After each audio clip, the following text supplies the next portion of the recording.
Hello Commanders, Commander Plater here and welcome back to the channel. Today we're taking a look at the arcade wave shooter Galactic Rangers VR from developers DGMA, which is currently available on Steam. Before we get into the video, I want to say thank you to DGMA for sending a copy out for review. Remember, if you do enjoy the video, make sure you hit the like button and subscribe to the channel, and also if you do decide to pick up Galactic Rangers VR, check out my affiliate link in the video description where I get a small kickback, but it will cost you nothing extra.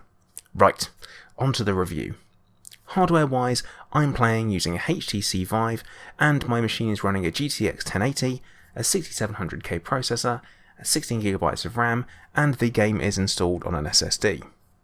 On the surface, Galactic Rangers VR might seem like a clone of Space Pirate Trainer, which is a pretty fair observation, but Galactic Rangers VR does give us some different gameplay elements not found in Space Pirate Trainer.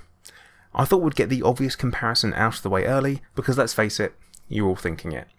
Galactic Rangers VR has two different game modes, Episode Mode and Defense Mode. We're going to be taking a look at the episode gameplay first.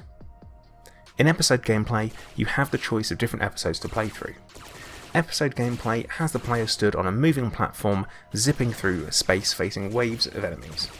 A quick note here is that Galactic Rangers VR is not listed as being an early access title, but there is only one episode to play through currently, there are more to be added later on, plus a 2-player co-op mode is also going to be added in later too. As someone with strong VR legs, I don't really have much of an issue, normally, with the movement side of things in most games, but Galactic Rangers VR does break one of the unwritten rules of a good VR game. Do not move the player against their will. This is only noticeable at some points during gameplay, in particular the slight changes in directions at certain points during levels, and that's to line up with the warp gates at the end of each level. The episode mode does take you through a journey to different levels with varying waves of enemies using different attacks you need to deal with.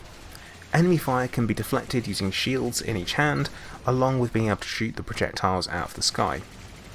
There are power-ups to be grabbed from destroyed enemies such as a health boost, autocannon, lasers, missiles, time slow, and my personal favourite, the shotgun. The levels get steadily more intense the longer you play through. You're also going to need to keep an eye out for obstacles, as you're going to be dodging as well as shooting. Next up, we're taking a look at the defense mode. This is a pretty simple, stand on the spot, shooting waves of enemies. There are 10 waves to make it through, ending with a boss encounter. The upgrades from the episode gameplay make a return, and there are a range of difficulties to play through, and you can choose to play in arcade mode where you have 3 lives, classic where you have a health bar, or hardcore with no slow motion for your dodging. But the gameplay is quite limited with only 10 waves to get through.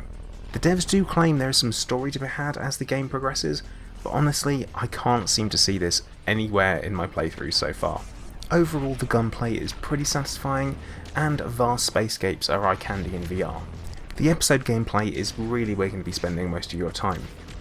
Like other wave-based shooters, I would very much put Galactic Rangers VR in the fun with friends category of my Steam library. One to play out when you have some company, as it's so easy to jump into. But I don't see hours being spent played in one sitting, and I would definitely recommend picking this one up on sale. So, over to you Commanders, leave me a comment and let me know what you think of the gameplay shown. So, thank you for watching, please make sure that you do like, subscribe and turn on notifications so you get an alert every time I put a new video out. Also, if you are looking to support the channel, please check out the links in the video description, as there are a couple of different ways to do so. But once again, thank you for watching. Commander Plater, out.